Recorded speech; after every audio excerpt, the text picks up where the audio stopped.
Vous regardez le top de l'information, un concept à Ricochet Communication. Bonjour et bon début de week-end à chacun et à tous.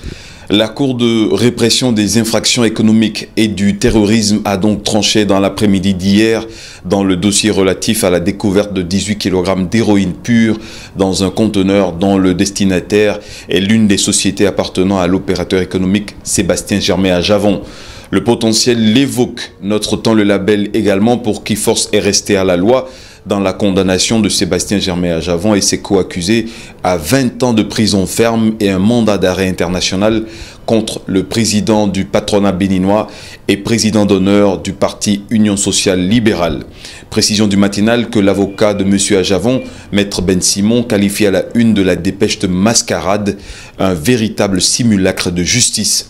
Des griefs soutenus par l'ancien président de la Cour constitutionnelle, Maître Robert Dessous, qui relève les insuffisances dans la conduite de ce dossier.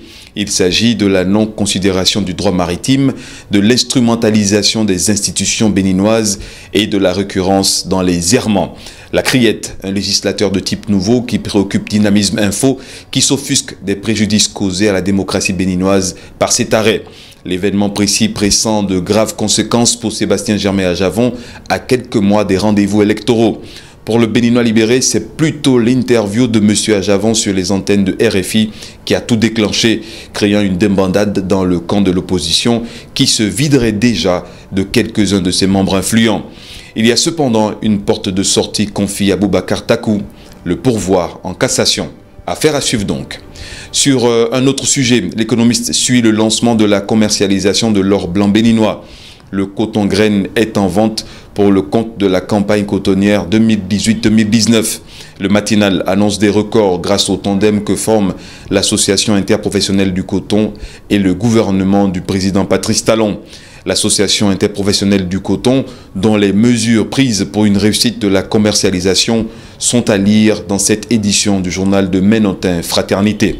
En bref, le matin rapporte que Abdoulaye Biotchané, ministre du Plan, est dans l'Hexagone à la conquête des entrepreneurs français. Pendant ce temps, Matin Libre nous propose les premiers résultats d'un sondage en rapport avec les prochaines législatives.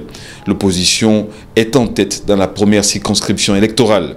Enfin, Dabarou consacre son édition du jour aux causes profondes du suicide. Bonne journée.